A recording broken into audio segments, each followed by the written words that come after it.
Hey everybody, welcome back to another EDH video. Today's video is day 2 of 25 days of deck building, and today we have my mono blue build from Piper Wright, Publick Reporter, legendary creature, human detective. Whenever she deals combat damage to a player, investigate that many times, and then whenever you sacrifice a clue, put a ++ counter on target creature you control. She's a 1/2 human detective from Fallout. I don't remember much of Fallout, to be honest. I wasn't really playing around that time a lot, but I do remember that I've never seen this card before, but I am going to build around it because I think she's pretty cool. I like to do clue stuff. There's actually a couple other clue decks that I'm building this year. I'm just trying to make this 25 decks kind of like a yearly thing that I do. First build 25 commanders of the year. But today's mono blue, tomorrow will be mono black, and then the next day will be green and red, or red and green, whatever Wooburg order is. Anyways, let's get right into this video. This is just this is a clue tribal pretty much. Anyways, all right, we're starting off. We got 30 creatures, 5 sorceries, 9 instants, 19 artifacts, and 34 lands. I don't know if I mentioned, but our mana cost is 1 generic and a blue. Anyways, so basically we're going to want to have a lot of creatures to put counters on, but we're also going to want to have artifacts that are clues, because there's actually a good amount of artifacts that are also clues that count towards her sacrifice ability. First up, we got Ramp. Ramp, good old Ramp. James Wandering Dad. You can two generic and a blue. You can tap it, spend only to activate mana abilities, and then you can also adventure and pay X and make clues. Thought Vessel, you have no maximum hand size, taps for colorless, 2 generic. Pretty good, especially since we're going to be drawing a lot of cards. Next up, Soul Ring, 1 generic, taps for 2 colorless. Everybody knows what Soul Ring does, unless you've been living under a rock. Next up, we got Arcane Signet, 2 generic artifact, add 1 mana of any color and your commander's identity. That's an artifact, so it kind of goes with our artifact theme. Next up, we got High Tide. Whenever you tap an island for mana, it adds an additional blue. It's also 1 blue, and it's an instant. Next up, Felwar Stone, 2 generic, add 1 mana of any color that a land an opponent controls could produce. It's an artifact. It doesn't, if nobody's playing blue, it kind of sucks. Next up, Mind Stone, 2 generic, artifact, taps for colors, so you can also pay 1 and sacrifice it and draw a card. It's kind of like a clue, but a little better. We have Sky Diamond, 2 generic, enters the battlefield tapped. It's an artifact, adds blue. Enters the battlefield tapped, sucks a little bit, but it's fine. Next, we got Renowned Weaponsmith, 1 generic, 1 blue, taps, add 2 colorless, only to cast artifact or activate abilities of artifacts, and then you can tap it and search for some random thing that nobody cares about. Solemn Simulacrum, 4 generic, enters the battlefield, search for a basic, and then whenever it dies, you draw a card. 500-Year Diary, 3 generic and a blue. You can tap it and add blue for each clue you control. It's also a clue, so you can sack and draw a card. It comes in tapped, though. Valkan Engineer, 1 generic and a blue, add 2 mana of any 1 color. Spend this only to activate artifact abilities or cast artifacts. Urza Lordheart Artificer. Basically, we only care about the tap and untapped artifact you control and add a blue, because you can turn all your clues into mana dorks. We have Moonsnare Prototype, 1 blue, tap an untapped artifact or creature you control, add generic, and you can discard it and return target non-land permanent to its owner's bottom of its library. Anyways, Inspiring Statuary, non-artifact spells you have cast have improvise. Omen Hawker, 1 blue and 1 blue. Tap and add it, colorless or blue. Spend this mana only to activate artifact abilities, I think. Next up, we got Draw. This is going to be a lot of draw in here. So first, with Midnight Clock, you can just put taps are blue, but you can also put an hour counter on each upkeep, and then whenever you have 12, you exile and do a wheel. Danny Pink, the 3 generic and a blue, has Mentor, and then whenever a creature gets a counter put on it, you draw a card. And then Idol of Oblivion, tap and draw a card. We're going to be making a lot of treasure clues, so 2 generic to tap it and draw a card is pretty good. Reverse Engineer, 3 generic, 2 blue, improvise, so cast 1 less for each artifact, and then draw 3 cards. Thoughtcast, 4 generic and a blue, affinity for artifacts. This spell costs 1 less to cast for each artifact you control, and then you can draw 2 cards by casting it. Deduce is 1 generic and a blue, draw a card, investigate, so it goes along with our clue theme that we got going on.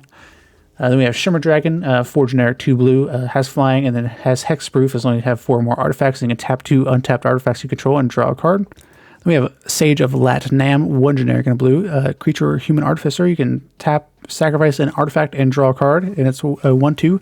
Next we get Thought Monitor, 6 generic and a blue, affinity for artifacts. Flying, whenever it enters the battlefield, draw 2 cards. Most of the time it's going to be 1 blue. It's going to be really good.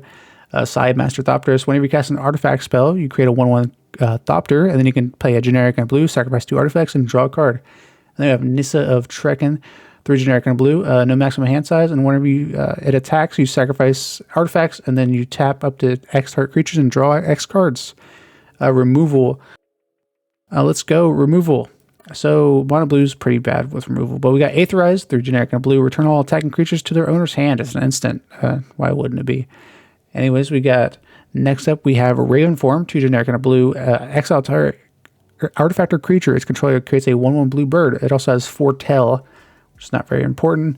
Confirm Suspicions, 3 generic and 2 blue, counter target spell, investigate 3 times, goes along with our clue theme, but also kind of expensive counter spell. We have Resculpt, 1 generic and a blue, exile target artifact or creature. Its controller creates a 4/4 blue and red element creature token. Rapid Hybridization, 1 blue, destroy target creature. Its controller creates a 3/3 green frog. Reality Shift, 1 generic and a blue, exile target creature. Its controller manifests the top card of their library. A lot of these gives our opponents advantage, but it's okay. Wave Goodbye, 2 generic, 2 blue, return each other creature without a +1/+1 counter on it to its owner's hand. This can often be one-sided.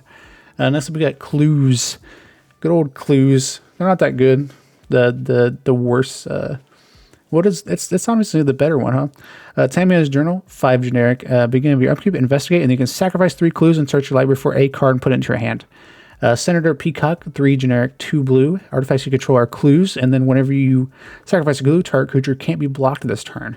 Nicked Valentine, Private Eye, 2 generic, a blue, can't be blocked except by artifact creatures, and whenever another artifact or creature dies, you investigate. And then Martha Jones, 2 generic and a blue. Whenever it enters the battlefield, investigate, and whenever you sacrifice a clue, Martha Jones and 1 other target creature can't be blocked. Forensic Gadgeteer, 2 blue, or 2 generic and a blue. Whenever you cast an artifact spell, investigate, and then activate abilities of artifacts you control or cost 1 less. And Thorough Investigator, 3 generic, a blue. Whenever it enters the battlefield, investigate X time, where X is the number of opponents you control. Then Ardwell Illuminator, 1 generic and blue. Whenever you investigate for the first time each turn, investigate an additional time. Next we got Daring Sleuth, 1 generic, 1 blue. Whenever you sacrifice a clue, transform it, and then it transforms into Bearer of Overwhelming Truths. Whenever it deals combat damage to a player, investigate. We have Ransom Note, 1 generic. Whenever it enters the battlefield, surveil 1. It's also a clue, so you can pay 2 and sacrifice it to do draw a card or whatever. Investigator's Journal, 2 generic. Whenever it enters the battlefield, with a number of suspect counters on it equal to the greatest number of creatures you control. Then you can sacrifice it and draw a card. Candlestick, 1 blue. Equipped creature gets +1/+1 and has, whenever it attacks, surveil, and it's also a clue, so you can sack and draw cards. Draw a card. Out Cold, 3 generic, a blue. This spell can't be countered, and then tap up to 2 target creatures and put a stun counter on them and investigate. Esoteric Duplicator, 2 generic and blue. Whenever you sacrifice it, you pay a due. If you do, create another token of it. And Follow the Bodies, 2 generic, a blue. It has Gravestorm and also Investigate, so you can Gravestorm for each and then investigate. And so we got Secrets of the Key, 1 blue, investigate. If this spell is cast from the graveyard instead, investigate twice, and then it has flashback. They have Academy Manufacturer, 3 generic. Whenever you create a clue, food, or treasure, instead create 1 of each. Very good for this deck because you can just create a treasure and then keep doing that over and over again. World Waker Helm, 2 generic and a blue. If 1 or more artifact tokens will be created, create a map plus those also. And then Candy Trail, 1 generic. Whenever it enters, scry 2. It's also a food clue, so you can tap 2 and sacrifice and gain a life and draw a card, or gain 3 life and draw a card. Next we got Random, which is just stuff that didn't have enough cards to may have its own category. So we got 20 Toad. It says your maximum hand size is 20. Whenever you attack with 2 or more creatures, put a +1 counter on 20 Toad and draw a card. And then whenever it attacks, you win the game if it has 20 more counters on it, I think. Kappa Cannonor, 5 generic. Improvise and blue. And then whenever it or another artifact enters the battlefield in control, put a +1 counter on it, and it can't be blocked this turn.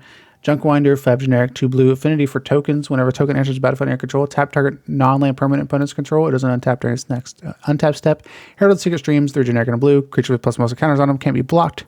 Wizard class, you have no maximum hand size, and they can pay more. Whenever it becomes level 2, you draw, and then whenever it becomes level 3, you draw a card and put a +1 counter on target creature. Triskaidekaphile, 1 generic and a blue. You have no maximum hand size. At the beginning of your upkeep, if you have exactly 13 cards in your hand, you win the game. And then Throne of the Geth, 2 generic, sacrifice an artifact, proliferate. You're playing with counters and also artifact tokens, so why not?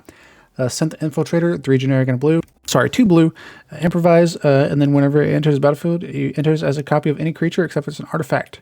And then Cadelta Forge Master, sacrifice 3 artifacts, search for any artifact and put it onto the battlefield.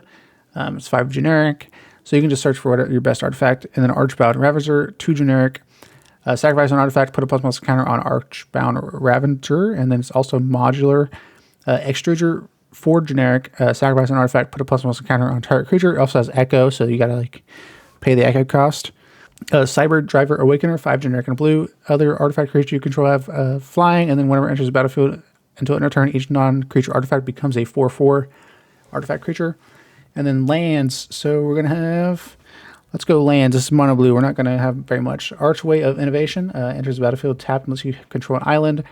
Taps for blue, and the next play you cast this turn has improvise. You have to pay 1 blue and tap it. And so we got Command Tower. Just a staple in any deck. This is monocolor. You don't really need it, so I just put it in here because it's Force of Habit. Next, we got Darksteel Citadel. It's an artifact land, indestructible, taps for colorless. Just kind of an artifact, so why not just throw it in there? Next, we got Lonely Sandbar. Enters the battlefield tapped, but you can tap for blue. You can also pay 1 blue and discard and draw a card, which is cycling. Mystic Sanctuary enters the battlefield tapped unless you control 3 or more islands. And whenever it enters untapped, you may put an instant or a sorcery card from your graveyard on top of the library. We have Seat of the Synod, artifact land, tap and add a blue. It's an artifact land. Why not? We like artifacts. So we got Karn's Bastion, tap for colorless or tap 4 and tap it and proliferate. We're playing with counters, so why not just have this in here as an extra piece to dump mana into? And then we have 27 islands. Yeah, I mean, that seems like a lot of basics. Because we're in monocolor, we don't really need any of those fancy mana fixing things. So why not just throw 27 islands? And it's the cheapest alternative.